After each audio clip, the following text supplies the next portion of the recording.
Welcome to the debate. Imagine a multinational tech giant realizes that a core product, one sitting in like 3 million homes, is essentially a ticking time bomb. Right, just a total disaster waiting to happen in your laundry room. Exactly. A critical flaw that could cause catastrophic property damage or, maybe even physical injury. But here is the catch. Not a single customer has sued them yet. Wow, so it's completely under the radar. Entirely under the radar. The media hasn't caught on. The defect is entirely internal knowledge. So what does that company do next? I mean, do they silently patch the next manufacturing batch and just kind of hope for the best? Which is what a lot of them would do, let's be honest. Right. Or do they proactively spend billions of dollars to recall every single unit?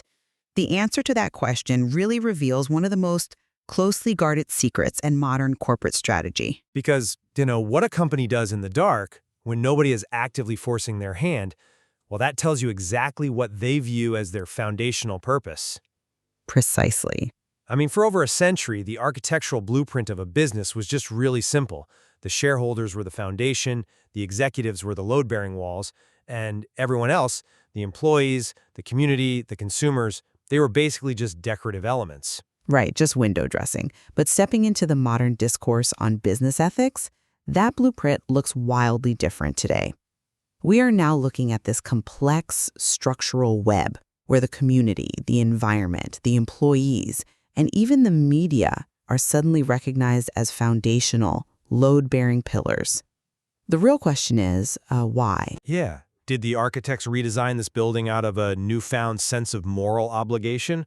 Or did they just realize the structure would literally collapse if they didn't reinforce it? And that is exactly what we are exploring today. We're looking at the complex mechanics of defining and prioritizing business stakeholders.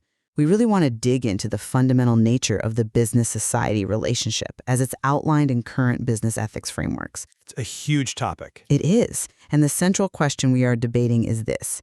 Is stakeholder prioritization fundamentally driven by an objective, ethical, social contract that supersedes financial considerations? Or is it inherently a strategic calculus, a mix of power, urgency, and risk management designed to protect the bottom line? I think I know where you stand on this. Well, I argue that it is a genuine moral shift. My position is that a company's primary duty is normative and ethical. Businesses have a social contract to place stakeholder welfare at the heart of their operations, simply because it is the right thing to do. They are prioritizing objective ethics over fiscal outcomes. Yeah, and I take the completely opposing view. Stakeholder management is, at its core, a deeply pragmatic exercise in power dynamics and risk mitigation. You don't think there's any genuine ethics involved? I mean, corporate actions that appear ethical are ultimately driven by the need to manage active threats, right? It's all about avoiding debilitating economic consequences. Let's lay out the theoretical groundwork first, just to anchor this. The foundational concept here is what Donaldson and Preston outlined as the normative approach. This is widely considered the truest representation of ethical stakeholder theory. Right, the classic normative model. Exactly. And the mechanism at play is really profound. It places an objective consideration of all stakeholders' interests ahead of purely fiscal considerations.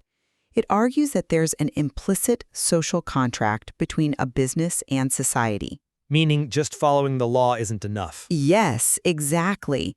Merely meeting minimal legal requirements is structurally insufficient. But come on, how does that philosophical idea actually function in a real profit-driven environment?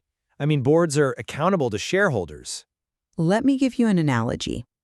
Operating a business based strictly on minimal legal compliance is like running a high-performance machine exactly at the red line. Okay. You are pushing the engine right up to the absolute limit of what the metal can handle without exploding. And as long as every single condition is perfect, you are technically fine. You are operating within the rules. Right, but conditions are never perfect. Exactly. The moment a single variable changes, a shift in temperature, a drop in oil pressure, the entire engine shatters. The normative approach, this ethical social contract, is about building in redundancies. You over-engineer the system. So you're saying they're acting like ethical engineers? Yes. You operate with a massive buffer of safety and care, committing to the welfare of the components, even when it costs you speed or money, because ensuring the long-term health of the entire system is simply the right way to operate. See, I come at it from a completely different way. If we look closely at how the industry actually defines these relationships, the definitions themselves betray a purely strategic, mechanical motive. How so? Well, take the standard definition of external stakeholders in the literature. They're categorized as those outside the organization who, and I'm quoting here, most directly influence a business's bottom line and hold power over the business. Sure, but Influence the bottom line, hold power. I mean, that is the language of a battlefield, not a social contract. just recognizing someone's power doesn't preclude having an ethical obligation toward them, does it? It doesn't preclude it, no, but it certainly reveals the primary motivation. Let's look at one of the strongest theoretical voices against exploiting stakeholders. Lynn Stout, the late professor of law at Cornell. Oh yeah, she was brilliant. She was, and she argued vehemently against shareholders pushing boards to exploit committed stakeholders, like, for instance, threatening to outsource jobs just to depress local wages. Which is a very ethical stance. But look at her justification. She didn't argue this primarily because it is morally reprehensible to treat human beings as disposable assets. She argued it based on corporate opportunism. Exactly. She pointed out that in the long run, corporate opportunism destroys a company's ability to attract employee and customer loyalty in the first place. Right, it backfires. The mechanism of her argument is purely fiscal. If you treat your workers like garbage, top talent goes to your competitors. If you treat your customers with contempt, they stop buying your product. The ultimate goal, even for the most vocal champions of stakeholder theory, always traces back to long-term profitability. I mean, I see why you think that.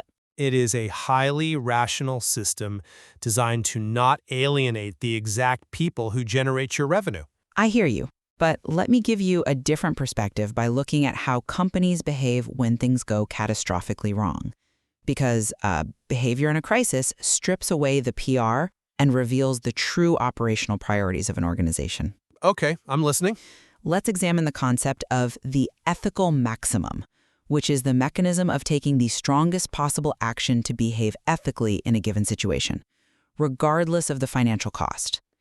The prime example here is the 2017 Samsung washer recall. Oh, the top-loading spin cycle disaster? Yeah. Right. So Samsung manufactured a line of top-loading washers that developed a severe mechanical flaw during the high-speed spin cycle. The chassis could become so unbalanced that the machines would essentially tear themselves apart. Yeah. In some cases, the tops were detaching entirely. It was a massive safety hazard. It was. Now, a company operating purely on the minimal legal compliance or, strict cost-benefit risk management that you were talking about, they have a very specific playbook for this. Which is usually do as little as possible. Right. They issue a public safety warning, maybe they send a software patch to slow down the spin cycle, and they offer targeted repairs specifically to the customers who actively complain. They isolate the bleeding. But what did Samsung actually do? They did a full recall. They offered owners a full refund ranging from $450 to $1,500 per unit. They offered free pickup of these heavy machines from people's homes. And here's the crucial part. They offered this even if the customer did not have a single complaint. Wow. They initiated this across nearly 3 million washers. We're talking about billions of dollars voluntarily spent to honor the stakeholder contract. That is the ethical maximum functioning in reality. I'm sorry, but I just don't buy that. Let me tell you why. Really? You don't buy spending billions voluntarily? No, because you are presenting this as a triumph of objective corporate ethics, but the underlying mechanics of risk management paint a very different picture. By choosing to spend $3 billion to rectify the problem, Samsung was executing a textbook maneuver to cap its legal exposure.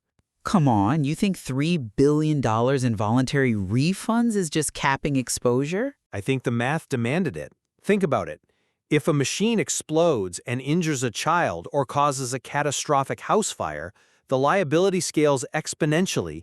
When you have 3 million defective units in the wild, the statistical probability of severe injury approaches 100%.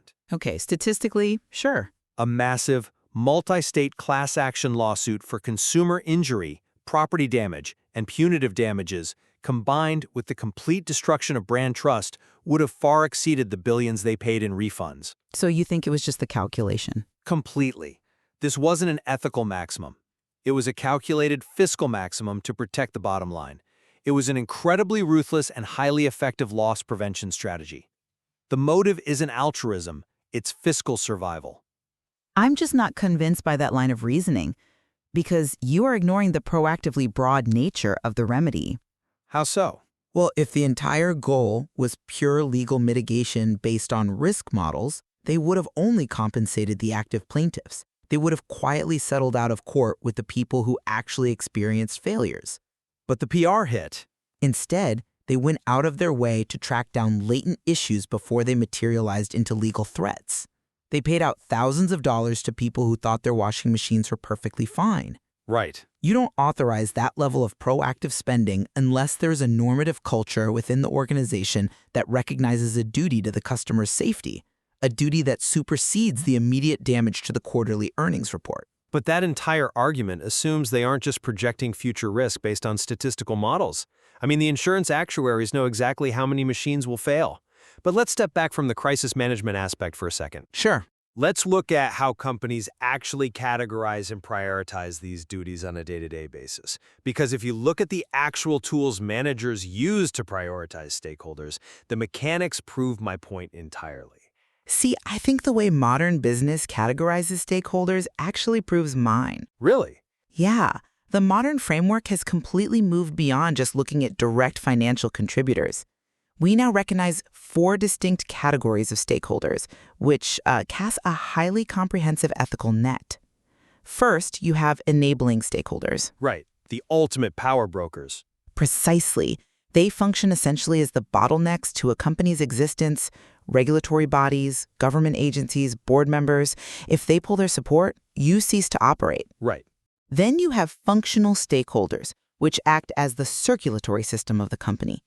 These are the employees who create the inputs and the customers who buy the outputs. Makes sense? Third, you have normative stakeholders, like industry peers and professional associations. They establish the baseline standards of the trade.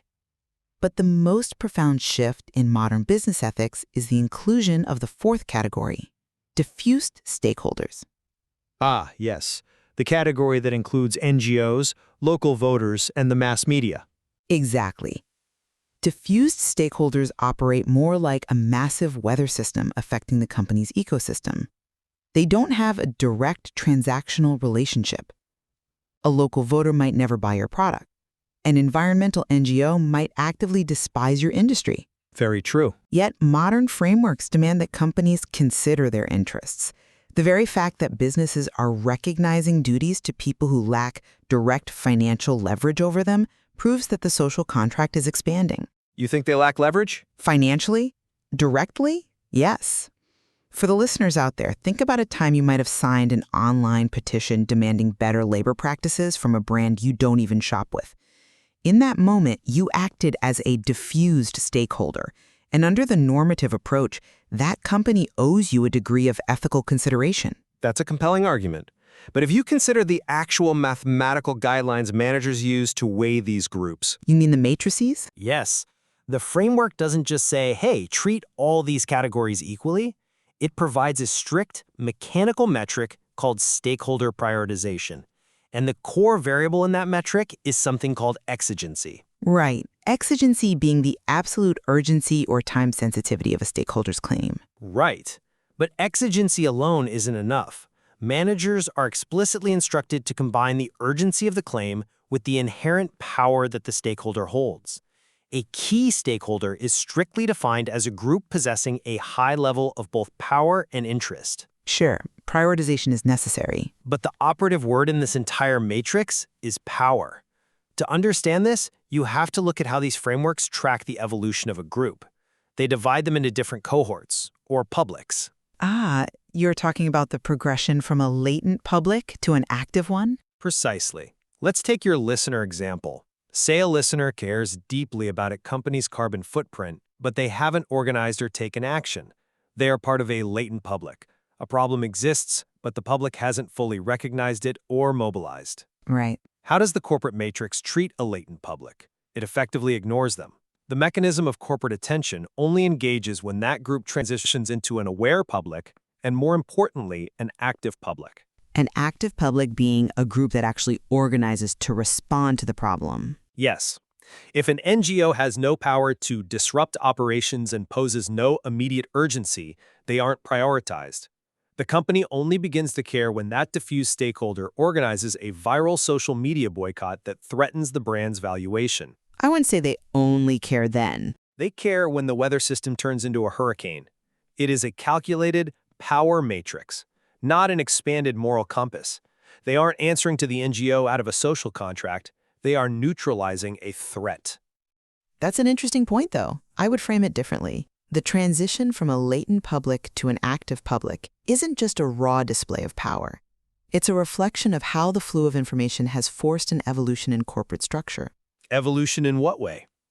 Well, this brings us to one of the most vital mechanical changes in modern business, the triple bottom line, or TBL. We have fundamentally changed the accounting structure of success. Okay, you are referring to measuring success by people, planet, and profit. Exactly. For a century, the only metric of success was the single bottom line, profit. But the TBL framework structurally forces a company to value environmental sustainability and social equity alongside profit margins. Right, on paper. It recognizes that external stakeholders consider it a corporation's responsibility to go beyond making money.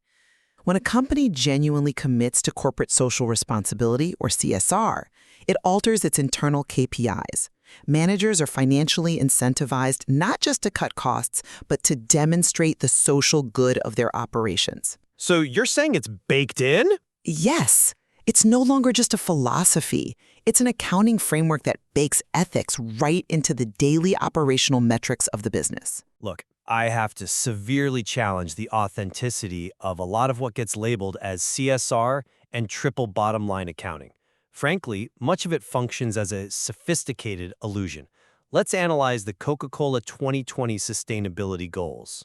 I mean, Coca-Cola is a prime example of a company that loudly makes stakeholder engagement a core component of their long-term business strategy. Right, but let me quote their exact language, because the corporate speak here is highly instructive. They state, quote, "Engaging our diverse stakeholders in long-term dialogue provides important input that informs our decision-making and helps us continuously improve and make progress toward our 2020 sustainability goals." That sounds incredibly enlightened to me. It sounds enlightened, sure, but critics rightfully identify this exact type of corporate communication as greenwashing. Meaning it functions primarily as a public relations tool designed to manufacture a positive image, rather than representing genuine ethical evolution. Exactly. It's a PR shield. Coca-Cola talks about strengthening the fabric of our communities. That is masterfully crafted language designed with a specific mechanical purpose: to pacify an active public. Just to pacify them? Yes. If you keep the NGOs and the community organizers engaged in endless, long-term dialogue, you neutralize their exigency. You generate positive media coverage and brand loyalty without ever having to fundamentally alter the core profit-seeking nature of your corporation. That's a very cynical take. When CSR is weaponized as a public relations tool in this way, it proves that the people and planet columns of the triple bottom line are only being served in order to protect the profit column. I admit it is incredibly easy to be cynical about corporate press releases. The language is, well, often focus grouped to death. Oh, absolutely. But let's look at the underlying mechanics of what happens when a company like Coca-Cola publicly commits to that dialogue. Here is the counterintuitive insight that I think a lot of cynics miss. What's that? Even if a CSR initiative begins purely as a cynical PR shield, the act of executing it structurally traps the company into actual ethical compliance. How so? A PR campaign doesn't force operational change. It does when it requires transparent reporting. By publicly making stakeholder engagement a core component of their strategy, they establish a genuinely reciprocal relationship. They bind themselves to a new public baseline. But they control the baseline. Not entirely. When you commit to a triple bottom line, you can't just talk abstractly about the environment. You actually have to publish your Scope 3 carbon emissions data. You can't just talk about valuing people. You have to publicly audit your supply chain for labor abuses. Okay, but And that data becomes discoverable. Once you publish it, you can never unpublish it. The mechanism of transparency inherently limits a company's ability to operate unethically in the shadows. The PR tool effectively becomes a set of handcuffs, fundamentally shifting the power dynamic back toward the ethical standard. It shifts the power dynamic, yes, but only because the stakeholders now have the data required to exert external pressure. Exactly. But it still comes back to the power matrix. If the annual report shows a spike in carbon emissions, the latent public gets angry. They become an active public. Social media campaigns start, boycotts are organized, and the bottom line is threatened. The company lowers emissions to stop the boycott, not to save the polar bears. But the polar bears still get saved. Okay. The operational outcome is achieved, and the framework that allowed for that accountability, the realization that external parties have a valid claim on the company's behavior, that is deeply normative. It was built on the premise that businesses should care. Or that businesses must care if they want to survive. Let me just summarize where I think this leaves my side of the debate. Go for it. While it is undeniable that companies analyze power matrices and calculate legal exposure, the evolution of frameworks like the triple bottom line and Donaldson and Preston's normative approach, it demonstrates a fundamental structural shift in business ethics. Businesses increasingly recognize an objective ethical duty to stakeholders that goes well beyond minimal legal compliance. Even if I disagree with the motive. Right. When a company like Samsung issues billions in proactive refunds without a single complaint forcing their hand, or when global corporations restructure their entire accounting systems to measure human and environmental impact, they are operating under a modern social contract. They value stakeholder welfare because it is the right thing to do, recognizing that a healthy ecosystem is the prerequisite for any business to exist. And to summarize my position, despite the increasingly sophisticated ethical terminology we use, comforting phrases like corporate social responsibility, social contracts, and the ethical maximum, the underlying mechanisms reveal a far more pragmatic reality. A ruthless reality, you might say. Yes. Concepts like exigency, power, and interest matrices, and the clear focus on bottom-line impact show that stakeholder management remains at its core a strategic imperative. Companies track the progression of diffuse stakeholders from latent to active publics because they are driven by the terrifying risk of debilitating economic consequences. The fear of the boycott. Exactly. They do it because stakeholders who feel ignored will readily take their displeasure to the courts or use the massive leverage of social media to destroy a brand's valuation. It is a highly rational system of survival, not a sudden awakening of corporate morality. Yet, in parsing through the mechanics of all this, I think we've actually arrived at a fascinating point of convergence here. I think so too. Whether a company's leadership is genuinely motivated by pure objective ethics or strictly driven by cold, calculated profit protection, the operational outcome demanded by the modern landscape is nearly identical. That is undeniably true. The mechanics of the modern world ensure that no organization today can blithely ignore any stakeholder. The friction of the system guarantees that stakeholders who feel marginalized will eventually find a way to make their displeasure known and felt by management. The digital age has essentially democratized leverage. Social media has given profound power to diffused stakeholders, allowing latent publics to organize into active publics overnight. Right. So whether the corporation views a mobilized community as a moral duty to be fulfilled or as a strategic threat to be neutralized, the reality is that the community must be addressed. The era of executives solely answering to the board of directors behind closed doors is completely over. It really is. Peeling back the layers of corporate decision-making reveals this complex, ongoing tension between ethical duty and strategic survival. It really makes you look entirely differently at the brands we interact with every single day. Absolutely. The next time you see a company launch a massive green initiative or issue a voluntary recall, you have to ask yourself, are they treating us like a foundational pillar because they genuinely value us? or just because they know the whole building collapses if we walk away. It always comes down to looking at the blueprint versus analyzing the architect's true intentions. It does. I suggest our listeners examine the corporations they buy from, the companies they work for, and the industries operating in their communities. Look at their behavior in a crisis, look at their transparency, and decide for yourself which framework truly drives business behavior today. Because whether it is a reciprocal marriage of shared values or just a highly managed lease designed to mitigate risk, the building is still standing, for now.